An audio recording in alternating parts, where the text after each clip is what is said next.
In the sleepy town of Oakridge, where time moved slow and secrets whispered in the wind, a little girl and a millionaire would find each other on a quiet road. It started with a broken Mustang and a ring, but it ended with a miracle neither saw coming. Kemi Jackson wasn't your average 10-year-old. Raised by her grandmother, Nana Ruth, in Oakridge, she'd learned to fix things: bikes, radios, even cars from her late grandfather, a mechanic who'd taught her the magic of engines. That day, she saw a challenge: a 1967 Mustang, and a man who looked like he needed more than just a car repair.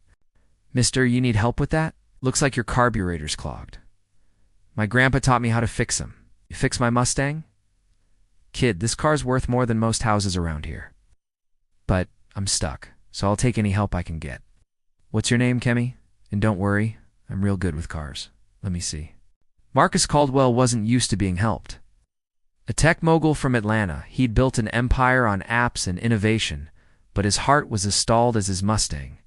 He'd come to Oakridge to escape grieving the loss of his sister Aisha, who'd vanished 15 years ago after a family fight. Kemi's offer caught him off guard, but something about her spark made him say yes. "See this gunk? That's your problem. We clean it and sheep her like a kitten. My grandpa always said, 'Cars talk if you listen.' Your grandpa sounds like a wise man." "Well, you're pretty wise yourself, Kemi. Where'd you learn all this?" "Grandpa Joe." "He passed last year, but he taught me everything. Said I got his hands. Nana Ruth says I got his heart, too." Kemi's confidence warmed Marcus's guarded heart. He'd been alone for years, his wealth a shield against the pain of losing Aisha. But watching Kemi work, her tiny fingers bringing his Mustang back to life, he felt something shift, a flicker of hope, a reminder of the family he'd lost. "Well, I'll be Kemi. You're a miracle worker. This car hasn't run this good in years." "Ow!" "Can I thank you?" "Just keep her happy. She's a good car. And maybe get me a soda. It's hot out here." Marcus laughed, a sound he hadn't heard from himself in months. He reached into his wallet, pulling out a crisp $50 bill. Kemi shook her head, pointing to a nearby gas station. As they walked, Marcus noticed something glinting on Kemi's finger ring. Simple but unmistakable, with a small sapphire and an engraving inside. "Kemi, where did you get that ring? It's important. I need to know." "It was my mom's. Nana Ruth gave it to me last year. Said it was hers before she went away." "Why? Your mom? What was her name, please, Kemi? Aisha? Aisha Jackson?" "But I never met her. Nana says she left when I was a baby." Marcus's world tilted. Aisha Jackson, Aisha Caldwell, his sister. The ring wasn't just a coincidence. It was a beacon, leading him to the niece he never knew he had. Kemi, the little girl who'd fixed his Mustang, was family, a piece of Aisha he'd thought he'd lost forever. Marcus had blamed himself for Aisha's disappearance. They'd fought over his obsession with success, his neglect of family. She'd left pregnant and alone, never telling him about Kemi. Aisha had died years later, a fact Marcus learned too late, leaving him with guilt he couldn't shake until now. "Kemi, I think I'm your uncle. This ring knit was mine, a gift to my sister Aisha, your mom. I've been looking for her for 15 years. I never knew about you, my uncle, for real." Nana Ruth never said.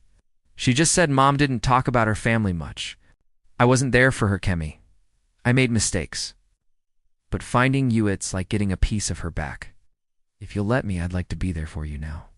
Kemi's small hand slipped into Marcus's, her smile a mirror of Aisha. She didn't fully understand, but she felt the truth in his words.